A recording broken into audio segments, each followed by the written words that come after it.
दोस्तों, कहानी की शुरुआत होती है दो भाइयों को दिखाते हुए, जहां बड़ा भाई अपने छोटे भाई को एक कागज की बोट बनाकर बाहर बारिश में खेलने के लिए देता है। लेकिन जैसे ही ये बच्चा बाहर आता है तो इसकी नाव पानी में बहकर सीवर में चली जाती है। और ये बच्चा जब सीवर की तरफ उसे उठाने के लिए जाता है तो हमें एक खौफनाक सा चेहरा यानी पेनीवाइज दिखता है, जो इसका एक हाथ चबा लेता है। और उसके बाद ये बच्चा गुमनाम हो जाता है और किसी को भी नहीं मिलता।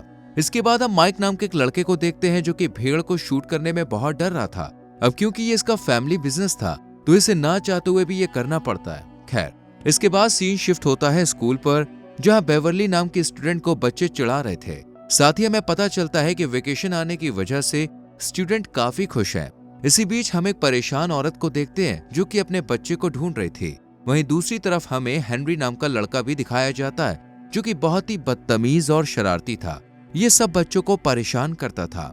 इसके बाद हम बेन को देखते हैं, जो कि बेवरली का अच्छा दोस्त था। जब बेन स्कूल से अपने घर आता है तो उसे अपने फादर से बहुत डांट पड़ती है, क्योंकि बेन को आज भी लगता है कि उसका भाई सीवर में बहता हुआ कहीं दूर चला गया और वो जिंदा है। जिसके बाद हम माइक को देखते हैं, जो कि यहाँ मीट डिलीवर करने आया था।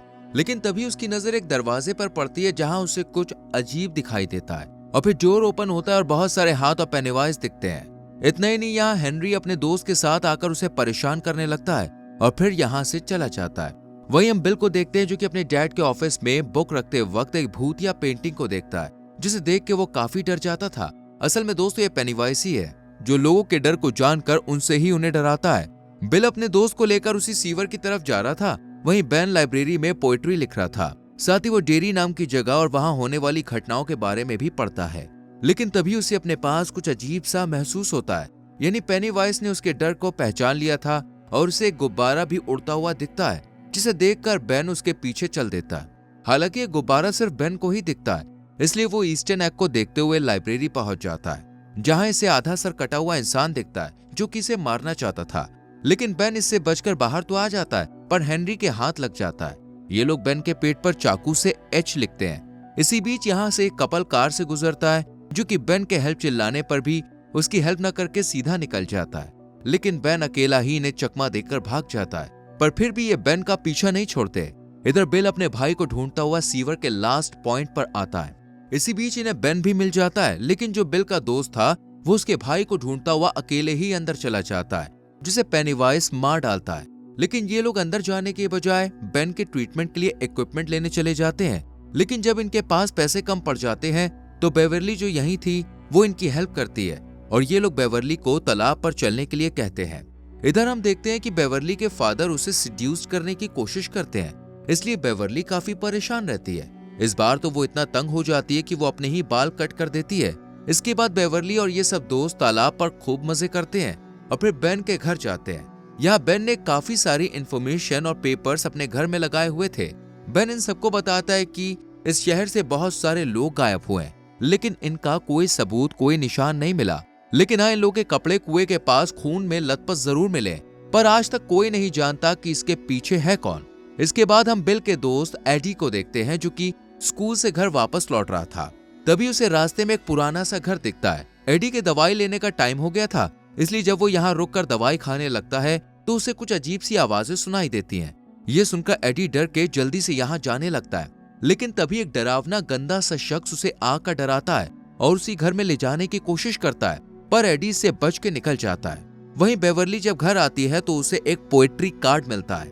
बेवरली उसे वॉशरूम में जाके पढ़ती है, जहां उसे वॉश बेसिन से बच्चों की आवाज सुनाई देती है। इसके बाद ढेर सारा खून और बाल वहां से निकलने लगते हैं, जो कि बेवरली से लिपट जाते हैं। ये देखकर बेवरली चीखने लगती है, लेकिन जब उसके फादर यहाँ आते हैं तो बेवरली को देखकर नॉर्मल बिहेव करते हैं, जैसे मानो उन्होंने कुछ देखा ही नहीं।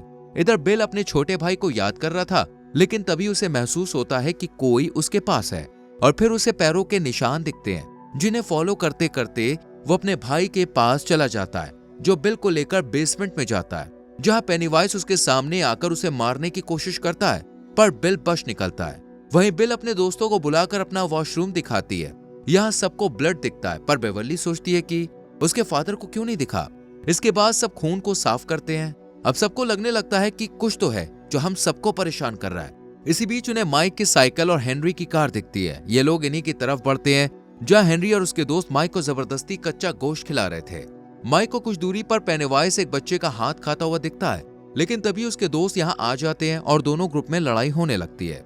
इसके बाद ये सब बाहर घूमने जाते हैं, जहाँ बेन बताता है कि डेरी शहर में हर 27 साल बाद लोग मारे जाते हैं, खासकर बच्चे।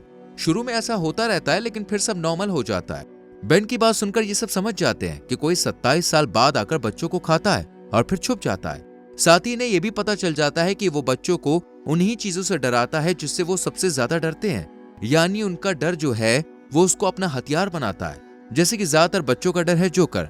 बेन इसके बाद सब दोस्तों को अपने घर ले जाकर डेरी टाउन का मैप दिखाता है। ये मैप देखकर इन लोगों को पता चलता है कि अभी तक जितने भी बच्चे मारे गए वो सीवर लाइन के पास मारे गए, यानी ये इंसिडेंट की जगह गटर से जुड़ी हुई थी। और इन सब सीवर्स का कनेक्शन एक ही है, वो कुआं, जहां लोगों के कपड़े खून में मिलते हैं। अब ये लोग समझ चुके थे कि वो कुआं ही पेनीवाइज का घर है।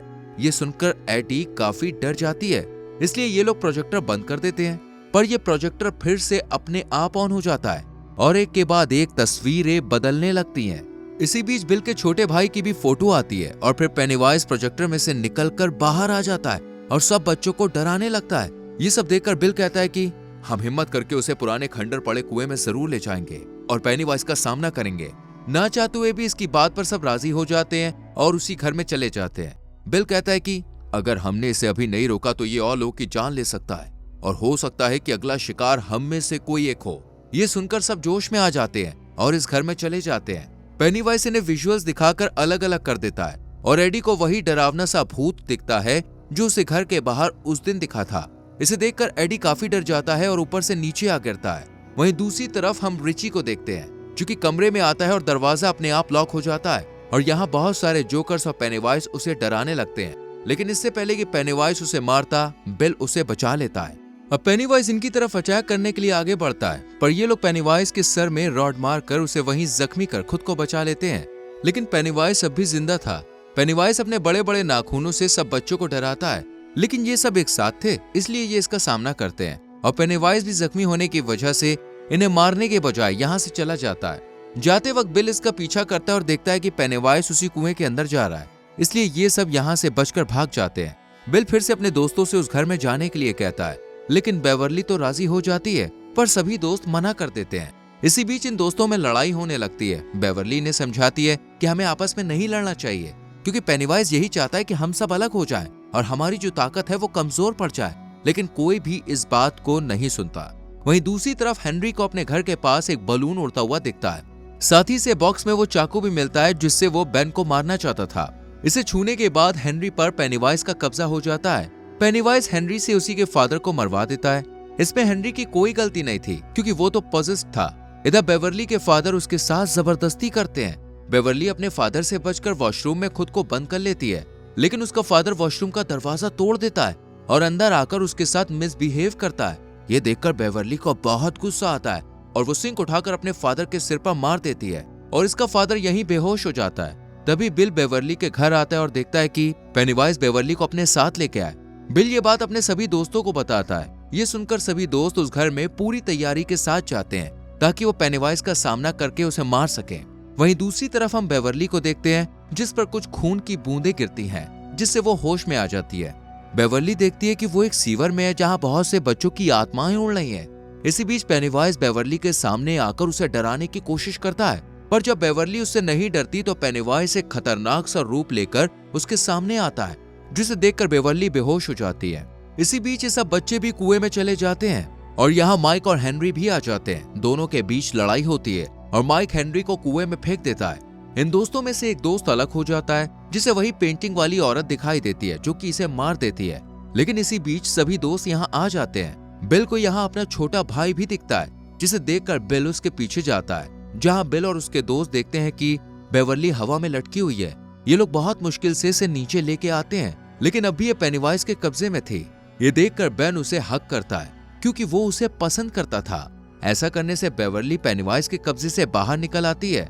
वहीं बिल का छोटा भाई उसे इमोशनली अपनी बातों में लेने की कोशिश करता है, लेकिन बिल उसकी बातों में नहीं आता, क्योंकि वो जानता था कि यह पेनीवाइज ही है, इसलिए वो उसे शूट कर देता है। अब पेनीवाइज सबको मारने के लिए आगे बढ़ता है, साथ ही बताता है कि तुम जितना डरोगे मेरी ताकत उतनी बढ़ जाएगी। पेनीवाइज इनसे कहता है कि मुझे बिल चाहिए ताकि मैं उसे खाकर 27 सालों के लिए सोने चला जाऊं। इसके बदले में तुम लोग की जान भी बच जाएगी। लेकिन ये इसकी बात नहीं सुनते, बल्कि एक साथ मिलकर उसे हरा देते हैं और पेनीवाइज को भूखा ही 27 सालों के लिए सुना पड़ता है और यहीं पर कहानी का दी एंड हो जाता है। दोस्तों, आपको इस मूवी की एक्सप्लेनेशन कैसी लगी मुझे कमेंट करके जरूर बताएं। वीडियो अच्छी लगी हो तो लाइक और शेयर करके चैनल को सब्सक्राइब करें, बेल आइकॉन प्रेस करें। एंड अगर आपको इस मूवी का लिंक चाहिए तो हमारे टेलीग्राम चैनल को ज्वाइन कीजिए, जिसका लिंक आपको डिस्क्रिप्शन में मिल जाएगा। Thank you so much for watching.